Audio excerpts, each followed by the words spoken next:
Happy Tuesday, everybody. The front that came through yesterday is now ushering in much cooler weather. Highs today will only be in the 60s and low 70s. Satellite radar, really not much going on locally as that front's well to our south. That allows an area of high pressure to build in, and really that's going to be with us for the rest of the week. Now, for the most part, we're going to have sunny conditions, maybe some high wispy clouds, a couple of fair weather clouds every now and again, but really that's about it. Another gorgeous day. A lighter breeze today with lots of sunshine. Temperatures this morning in the 40s to near 50 with a couple of 30s in the mountains. High temperatures today 60s and low 70s area wide.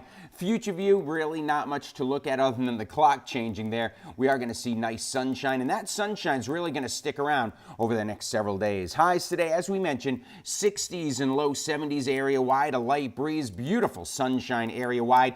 That front's now to our south, which will continue to allow cooler weather to build in. Highs throughout the week will only be in the 60s and low 70s. Another thing that front's doing is blocking Milton well to our south. We're not going to see any impacts from this system whatsoever, but Florida, unfortunately, could see catastrophic damage from this system. Top winds yesterday got up to 185 miles an hour. It's down. It has weakened back to a Category 4 hurricane, but still a major system that they're going to have to monitor as it gets closer. May fluctuate in strength. When you get these powerful storms, you get that quite readily. It will enter a more wind shear kind of environment. That could weaken it down to a Category 3 or 4 before making landfall somewhere in that Tampa area. But remember, that cone of uncertainty, anywhere in that cone, from the northern part of the cone to the southern part of the cone, is the forecast model shows where it could be. So anywhere in that cone, it could be making landfall. So we'll continue to monitor. But down the middle will be Tampa. So in and around that region as you head toward Wednesday night, early Thursday morning,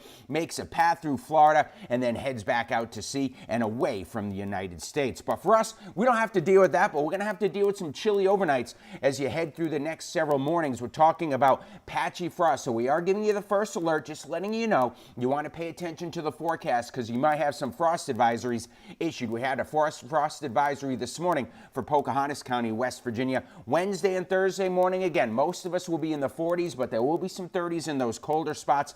Friday, it looks like the potential of maybe more widespread frost across the area, as a lot of us will see temperatures down into the 30s to near 40 degrees. So if you have tender vegetation, potted plants, things still in your garden, definitely want to pay attention to the forecast. So if a frost advisory or freeze warning is issued for your location, you know you want to cover those plants up or bring them in if you can. And then we're going to get another pool of cooler air sliding in our direction next week. That will bring our high temperatures even colder. We're going to have high temperatures in the 60s for the most part as we head into early and midweek of next week. Your forecast over the next 7 days, lots of sunshine. Tuesday, Wednesday, Thursday, Friday, we're in the upper 60s, low 70s, overnight lows in the 40s, even some 30s out there. By the weekend, we warm back up into the upper 70s, low 80s, but then a bigger cool down comes in next week with highs in the 60s.